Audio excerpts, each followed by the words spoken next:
네, 좋은 하루 되시기 바라겠습니다. 오늘 말씀은 마가복음 9장 31절에서 32절 말씀입니다.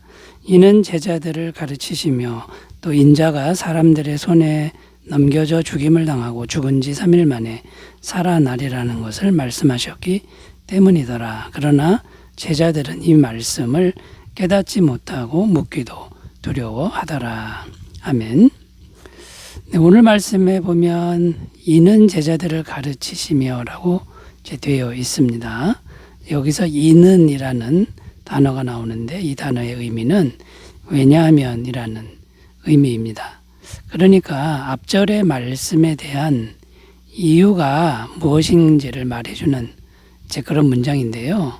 앞절의 내용이 뭐냐면 왜 갈릴리를 조용히 지나가라고 하셨느냐라는 내용이었죠. 그러니까 갈릴리를 조용히 지나가시려고 했던 이유는 제자들을 가르치시기 위한 것이다. 이런 의미가 됩니다. 자, 그런데 갈릴리를 조용히 지나가시는 것을 보면 무언가 주님은 제자들을 아주 집중적으로 가르치고 싶으신 마음이었다는 것을 알 수 있습니다. 그러니까 제자들에게만 집중적으로 무언가를 말씀하고 싶었던 것이죠. 그래서 이제 오늘 말씀의 주제는 예수님이 예루살렘 성으로 올라가면서 제자들에게 꼭 가르치고 싶었던 것이 있는데 이제 그게 어떤 내용인지 그것을 살펴보면서 은혜를 나누도록 하겠습니다. 자, 첫 번째는요, 주님이 제자들을 꼭 가르치고 싶었던 것 첫 번째는요, 현실적인 정보에 대한 게 아니라 십자가와 부활에 대한 것을 가르치고 싶으셨다라는 겁니다. 십자가와 부활을 꼭 말씀하고 싶었다라는 거죠. 오늘 말씀에 보면 무엇을 가르치셨는지 나오는데 32절에 보면 인자가 사람들의 손에 넘겨져 죽임을 당하고 죽은 지 3일 만에 살아나리라는 것을 말씀하셨기 때문이다. 이렇게 기록하고 있습니다.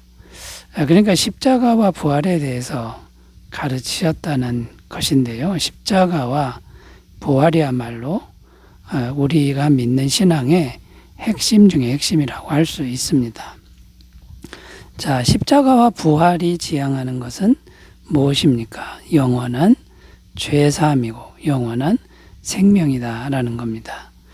로마서 4장 25절 예수는 우리가 범죄한 것 때문에 내줌이 되고 또한 우리를 의롭다 하시기 위하여 살아나셨느니라. 그러니까 죄사함과 그 다음에 영원한 생명, 이걸 지향하는 게 십자가와 부활이라는 거죠. 자, 이 죄사함이 주는 은혜, 예수님의 십자가를 통한 죄사함이 주는 은혜는 뭐냐면 하나님과 영원히 연결된다라는 겁니다. 하나님과 연결이 되면 어떤 일이 일어나냐면 하나님의 나라가, 그 나라 전체가 우리에게 임한다라는 것이죠. 이게 엄청난 사건이라는 겁니다. 자, 그런데 제자들의 생각은 이 십자가와 부활에 전혀 있지 않았고요. 현실적인 정보를 만드는 데 있었다라는 겁니다. 이 현실적인 정보, 현실적인 나라를 세우는 것은 이 땅의 나라를 세울 수 있을지는 몰라도 그 현실적인 정보는 하나님의 나라가 아니라는 겁니다. 인간의 강력한 나라가 될 수는 있지만 여전히 죄가 해결되지 않은 그런 나라일 뿐이다라는 거고, 죄가 있으면 마귀가 역사할 수밖에 없는 그런 나라가 된다라는 겁니다. 자, 우리가 이제 여기서 명심해야 될 게 하나가 있는데, 하나님의 나라라고 하는 건요, 인간의 힘으로는 이룰 수 없는 나라인 것을 우리가 명심해야 됩니다. 인간의 힘으로 안 되고 오직 성령님의 능력으로만 하나님의 나라는 성취될 수 있다라는 겁니다. 자, 그런데 제자들은 이 십자가와 부활의 의미를 전혀 깨닫지 못했다라는 겁니다. 그래서 주님은 정말 조용한 시간을 확보해서 집중적으로 제자들에게 십자가와 부활에 대해서 말씀하셨다라는 것이죠. 자, 이런 내용인데요. 그렇다면 이런 내용을 우리가 이제 살펴보면서 오늘날 우리들이 어떻게 주님의 마음을 받아야 하는 것일까요? 자, 우리가 현실 속에 살지만 우리는 매일 주님의 십자가를 바라봐야 된다는 거죠. 십자가에서 주시는 영원한 죄사함의 은혜를 믿음으로 바라봐야 된다라는 거고요. 이 믿음으로 영원한 죄사함을 바라보면서 하나님의 나라가, 하나님의 통치가 우리 마음에 임하는 것을 소망해야 된다라는 겁니다. 히브리서 9장 12절 염소와 송아지의 피로 하지 아니하고 오직 자기의 피로 영원한 속죄를 이루사 단번에 성소에 들어가셨느니라. 이 영원한 속죄함을 늘 묵상하는 게 중요하다라는 거고요. 그리고 진실된 믿음으로 죄를 해결하신 예수님을 항상 마음에 영접하는 삶을 살아야 한다라는 겁니다. 이 믿음으로 영접하지 않으면 아무 효과가 없다라는 것이죠. 요한복음 1장 12절 영접하는 자, 곧 그 이름을 믿는 자들에게는 하나님의 자녀가 되는 권세를 주셨으니. 자, 여러분, 우리가 현실적인 고난과 문제 속에 살아갑니다. 그러나 주님의 뜻은 이 현실 속에서 하나님의 나라를 세우는 게 아니다라는 거고요. 인간의 힘으로 세우는 게 아니라 영원한 제사함, 곧 십자가와 부활을 바라보면서 성령님의 임재를 마음에 이루는 것이다. 이것이 하나님의 나라가 임하는 것. 이 부분을 가르치고 싶으셨는데 우리가 이것을 잘 기억하셨으면 좋겠습니다. 자, 두 번째로 가보겠습니다. 주님이 제자들에게 꼭 가르치고 싶었던 것. 두 번째는요, 인간의 지혜가 아니라 성령님에 대해서 가르치고 싶으셨다라는 겁니다. 인간의 지혜를 가르치려고 한 게 아니고 성령님에 대해서 가르치고 싶으셨다라는 겁니다. 32절 말씀 앞부분을 읽어보면 그러나 제자들은 이 말씀을 깨닫지 못하고, 자, 이렇게 기록하는데 여기 보면 깨닫지 못했다라고 말씀하고 있습니다. 자, 왜 깨닫지 못한 것일까요? 인간의 지혜로는 영적인 것을 깨닫지 못한다라는 그런 의미입니다. 자, 영적인 건 어떻게 깨닫는 겁니까? 오직 성령님이 함께 하셔야만 깨닫게 될 수 있다라는 겁니다. 고린도전서 2장 10절 오직 하나님이 성령으로 이것을 우리에게 보이셨으니 성령은 모든 것 곧 하나님의 깊은 것까지도 통달하시느니라. 성령님이 아니면 영적인 것은 깨달을 수가 없다는 말씀이 되는 거죠. 그래서 주님은 이 성령님에 대해서 꼭 말씀하고 싶으셨던 것입니다. 그러나 아직 주님께서 십자가와 부활을 하지 않으셨기 때문에 성령님은 아직 제자들 안에 임하실 수가 없었다라는 것이죠. 그러나 복음서 여기저기를 보면 주님은 제자들에게 성령이 오실 것이다, 성령을 보낼 것이다, 이런 말씀을 많이 하신 것을 알 수가 있습니다. 요한복음 14장 16절 17절 내가 아버지께 구하겠으니 그가 또 다른 보혜사를 너희에게 주사 영원토록 너희와 함께 있게 하리니 그는 진리의 영이라 세상은 능히 그를 받지 못하나니 이는 그를 보지도 못하고 알지도 못함이라. 그러나 너희는 그를 아나니 그는 너희와 함께 거하시며 또 너희 속에 계시겠습니다.